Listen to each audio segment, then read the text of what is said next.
क्या भारतीय जनता पार्टी का यह विवादास्पद प्रवक्ता बगैर पजामे के डिबेट में बैठा था? आखिर इस तस्वीर को लेकर बवाल क्यों है, इसकी हम चर्चा करेंगे। और दूसरी तरफ नेपाल में लगातार हिंसा बढ़ रही है। रिपब्लिक न्यूज के रिपोर्टर को बाकायदा वहां के एक प्रदर्शनकारी ने थप्पड़ मारा है। और इससे पहले से ढेरों वीडियोस आ रहे हैं जहां भारतीय गोदी मीडिया के चैनल्स को, उनके रिपोर्टर्स को धक्के देकर भगाया जा रहा है। और यह पहली तस्वीर है जहां एक रिपोर्टर को थप्पड़ मारा गया है। इन दोनों की हम चर्चा करेंगे, मगर सबसे पहले बात गौरव भाटिया की। दोस्तों, कांग्रेस की प्रवक्ता रागिनी नायक ने एक वीडियो पेश किया है और इस वीडियो में वो क्या कह रही है मैं आपको पढ़ के सुनाना चाहता हूं। ये तोतला भाटिया की पैंट किसी ने उतार दी है या खुद ही अपनी इज्जत उतार के बैठे हैं। यहां पर रागिनी नायक दावा कर रही हैं कि गौरव भाटिया जो हैं वो बगैर पजामे के डिबेट में बैठे हैं। और जैसे कि आप इस तस्वीर में देखेंगे, जैसे ही कैमरा उन पर आता है अचानक वो अपने कुर्ते से अपने आप को ढकने की कोशिश करते हैं। अब तक गौरव भाटिया का कोई स्पष्टीकरण सामने उभर कर नहीं आया है कि वो वाकई सिर्फ कुर्ते में बैठे थे, क्या वो वाकई बगैर पजामे के बैठे थे, उनकी ऐसी क्या मजबूरी थी कि वो बगैर पजामे के बैठे थे। उनके स्पष्टीकरण का इंतजार है और जैसी वो स्पष्टीकरण देंगे हम इस मंच पर जरूर दिखाएंगे। मगर सबसे पहले मैं चाहूंगा आप उस क्लिप को देखें जो वायरल हो रहा है, जिस पर गौरव भाटिया का मजाक बनाया जा रहा है। देखा जाए। भाटिया मेरे साथ है भारतीय जनता पार्टी के। मेरे साथ आज की इस चर्चा में शिवरास्त्रा हैं, मेरे साथ पप्पू यादव हैं, दीपक झा हैं। इत्तेफाकन दोस्तों, ये उस पत्रकार के मंच पर हुआ है जिसके बारे में स्वर्गीय राजीव त्यागी ने 2 शब्दों का इस्तेमाल किया था और तब इस पत्रकार ने यह कहा था, मर्यादा रखिए, थोड़ी मर्यादा रखिए, थोड़ी तो मर्यादा रखिए। काश गुल्लू यहां पर भी कहते कि थोड़ी तो मर्यादा रखिए।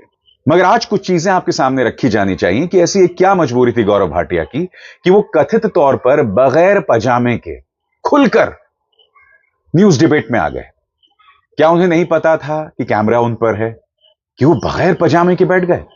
अब मैं आपको बतलाना चाहता हूं दोस्तों, लगातार उन पर प्रहार हो रहा है। समाजवादी पार्टी ने बाकायदा उस वीडियो का हवाला दिया है और क्या कह रही है मैं पढ़ के सुनाना चाहता हूं। बिना पाजामा के टीवी चैनल डिबेट में बैठे भाजपा के नंगे पुंगे अश्लील किस्म के टोटी प्रेमी गौरव भाटिया को देखिए। इसे शर्म नहीं या किसी भाजपाई या पड़ोसी के टोटी से पानी ले रहा था। इस गौरव भाटिया का जो दृश्य आप सबको दिखाई दे रहा है, यही असली भाजपाई चरित्र है। ये बेशर्म दिन भर दूसरों को अनर्गल प्रलाप करते हैं, लेकिन इनके खुद के चरित्र और आचरण कैसे हैं सबके सामने है। जाहिर सी बात है रागिनी नायक इस पर करारा प्रहार कर रही हैं। क्यों? क्योंकि कई बार गौरव भाटिया ने रागिनी नायक पर अश्लील बयानात दिए हैं। आपको याद होगा दोस्तों, एक न्यूज चैनल के डिबेट में उन्हें ताड़का तक बताया गया था। अगर आप भूल गए हैं तो वो क्लिप मैं आपको फिर दिखाना चाहता हूं। अब आप समझेंगे कि रागिनी ने क्यों प्रहार किया गौरव भाटिया पर। सुना जाए। अंदर रखने आई हो, बातें कर रही हो, बकवास करती हो, मुंह देखो अपना, ताड़का कहीं की, ताड़का बताइए। और बात यहां नहीं रुकती दोस्तों, गौरव भाटिया कई बार पकड़ा गया है अश्लील वाहियात बातें करते हुए। आपको याद होगा राहुल गांधी के बारे में उन्होंने जिस शब्द का इस्तेमाल प्रेस कॉन्फ्रेंस में किया वो मैं दोहरा भी नहीं सकता हूं। भूल गए आप? जी से एक शब्द का इस्तेमाल किया था। खुद देखिए क्या कहा था। मैं अगर कहूं गांधी और सोरस, गांडोज, ये तस्वीर है, ये पूरे भारत में हर कोई कह रहा है और ये इसलिए उठा रहा हूं कि शर्म नहीं आती इन लोगों को। जॉर्ज सोरस को भारत का ठेका देना चाहते हो तुम। यानी कि मुद्दा यह नहीं है कि आप बगैर पजामे के बैठे, मुद्दा यह है कि यह व्यक्ति लगातार इस तरह की बातें करता है। याद कीजिएगा, एक बहुत पुराने डिबेट का क्लिप है और यहां पर टॉनिक परी इनसे भिड़ गई थी। क्यों?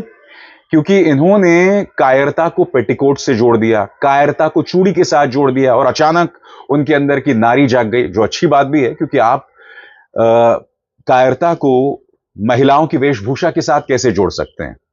वो क्लिप आपको याद होगा। और ये क्लिप मैं आपको इसलिए दिखा रहा हूं क्योंकि ये व्यक्ति बार बार इस तरह की हरकतें करता है।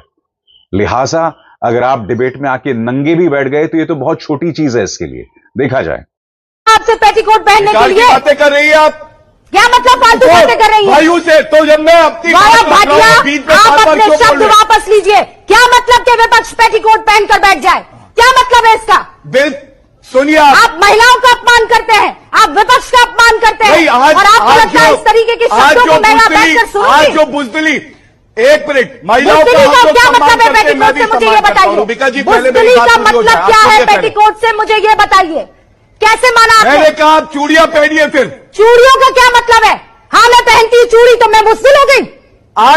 मैं चूड़ियां पहनती हूँ तो मैं बुजदिल हो गई? मगर आपको सोचना पड़ेगा। अभी तक वैसे गौरव भाटिया ने स्पष्टीकरण नहीं दिया है कि आर्टिफिशियल इंटेलिजेंस जेनरेटेड है या वो स्किन कलर्ड पजामा पहने हुए थे, यानी कि चमड़ी के रंग का पजामा पहनकर बैठे हुए थे। उन्होंने स्पष्टीकरण नहीं दिया है और मैं चाहूंगा गौरव भाटिया स्पष्टीकरण दें कि भाई आपकी क्या मजबूरी थी, आप अधनंगे बैठे हुए थे, हैं? तो हम जो कहने की कोशिश कर रहे हैं कि ऐसा क्यों हुआ है। होता क्या है दोस्तों, जब अहंकार सिर चढ़कर बोलता है, जब जवाबदेही खत्म हो जाती है, तब आपको लगता है मैं कुछ भी कर सकता हूं।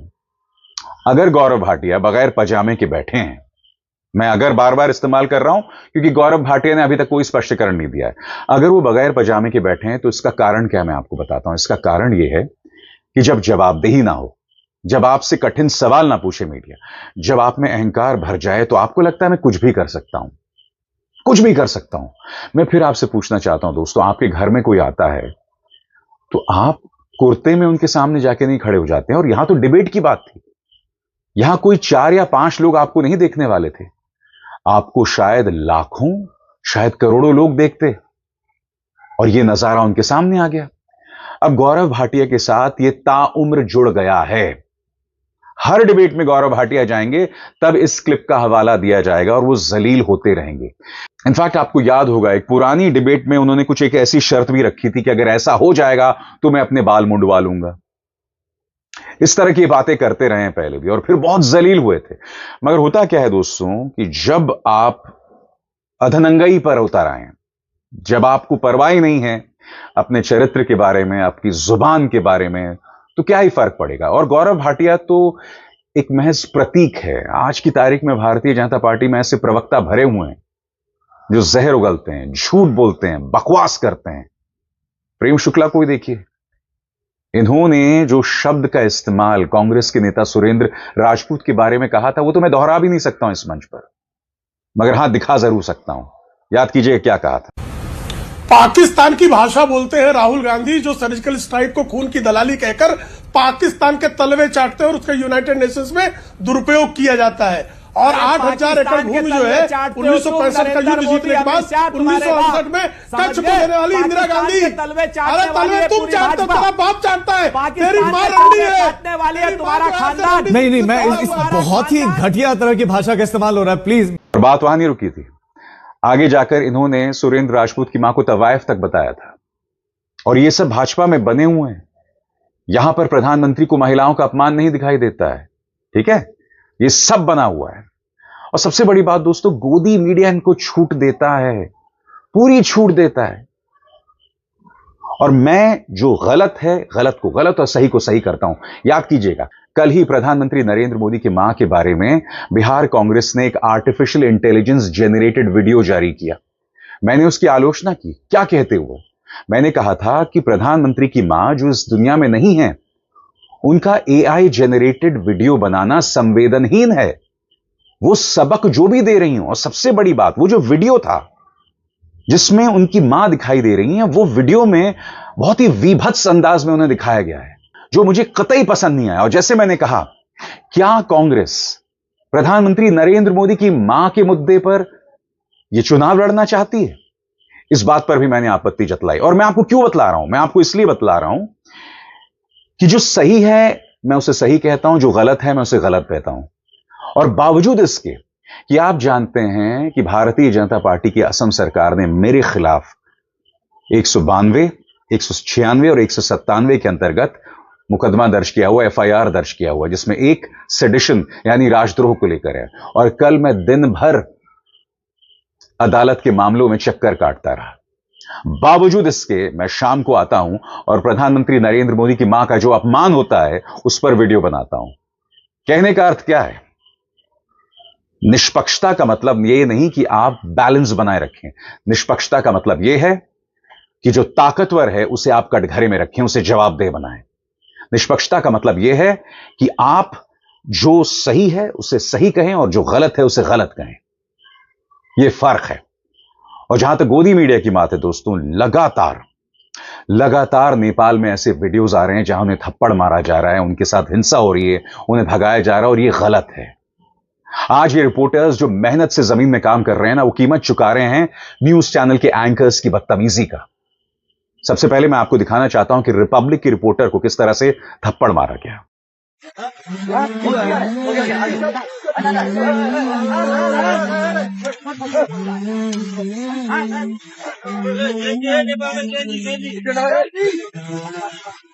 इनके आक्रोश की वजह क्या है मैं आपको बताता हूं। इनके आक्रोश की वजह वो जहर है जो गोदी मीडिया लगातार चला रहा है। मसलन यहां पर पापा की परी ने यह बतला दिया कि इस आंदोलन के पीछे फॉरेन एंगल है। Coca Cola, Viber, gold star, mulberry hotels आदि इसकी फंडिंग कर रहे हैं। दूसरा, नेपाल में विरोध प्रदर्शन साजिश वाला कनेक्शन। तीसरा, दुनिया के पहले जेनजी आंदोलन के पीछे डीप स्टेट। फिर यहां पर पुतिन की वजह से नेपाल में हुआ इतना बड़ा विद्रोह। नेपाल तख्ता पलट के पीछे ट्रंप का हाथ। नेपाल में हाहाकार, बचा लो मोदी सरकार। यानी या तो डीप स्टेट बताना, या तो विदेशी फंडिंग बताना, या ट्रंप बताना, या पुतिन बताना। अब ये तमाम चीजें वहां के लोग देख रहे हैं और यही गुस्सा भारतीय मीडिया चैनल्स के खिलाफ दिखाई दे रहा है। मगर फिर भी जायज नहीं हिंसा। आगे देखिए किस तरह कचरा चल रहा है। नेपाल में हिंसा की असली वजह हिंदू राष्ट्र की मांग तेज। नेपाल में राजशाही आएगी, हिंदू राष्ट्र बनाएगी। मैं अब आपको एनडीटीवी की एक रिपोर्टर को जिस तरह से भगाया गया, 2 महिलाएं, रिपोर्टर और कैमरामैन, और इन दोनों के साथ मैं काम कर चुका हूं। खतरनाक नजारा है, मगर मैं चाहूंगा आप एक वीडियो देखिए।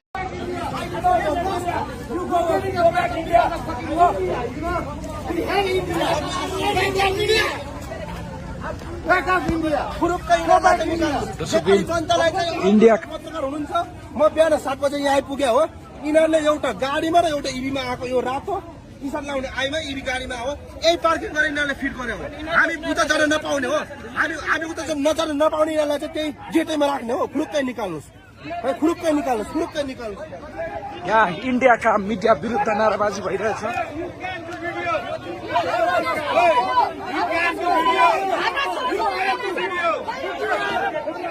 ए होइन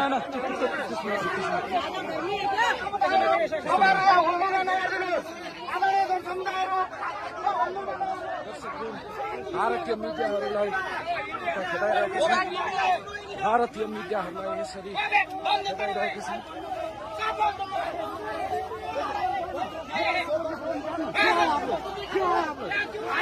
अथोरिटी है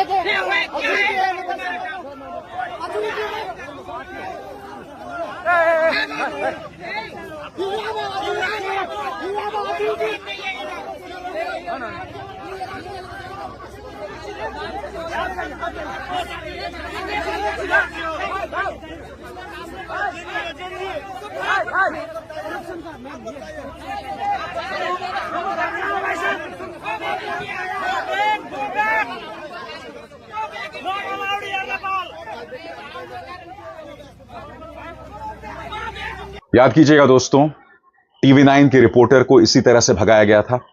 इसके अलावा न्यूज 18 के रिपोर्टर को भी इसी तरह से उन पर चिल्लाया गया था, भगाया गया था, और वो पिटते पिटते बचे थे।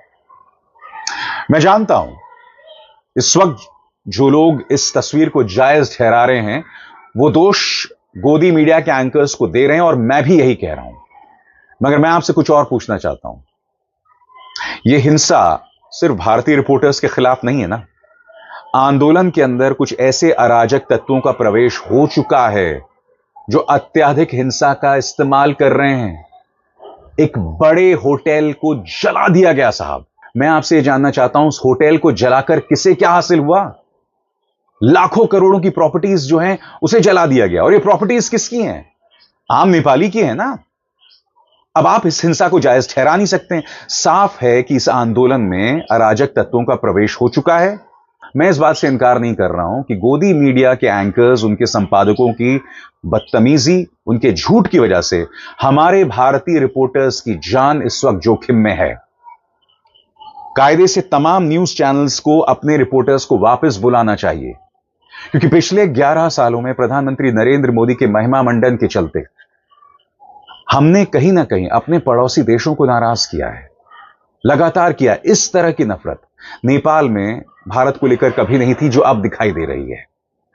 और यह हो रहा है इसी सरकार की नीतियों की वजह से, भारतीय जनता पार्टी की नीतियों की वजह से, और गोदी मीडिया अंतर्राष्ट्रीय मुद्दों को जिस तरह से पेश करता है। क्योंकि जब इस आंदोलन को आप हिंदू राष्ट्र तक सीमित कर दें, उसके पीछे डीप स्टेट की बात करें, उसके पीछे आप पुतिन से लेकर ट्रंप की बात करें, मैं समझ नहीं पा रहा हूं कि इस आंदोलन के पीछे पुतिन भी हो सकते हैं, ट्रंप भी हो सकते हैं, और ट्रंप और पुतिन नेपाल में हिंदू राष्ट्र चाहते हैं। यह कैसी सोच है?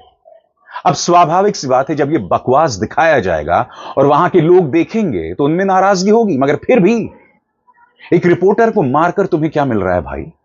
रिपोर्टर अपना काम कर रहा है, मेहनत से अपना काम कर रहा है, मगर ये जो एंकर्स हैं, ये लोग स्टूडियो में बैठकर जहर उगलते हैं और उसका खामियाजा, उसका परिणाम जमीन पर काम करने वाला मेहनती रिपोर्टर भुगत रहा है।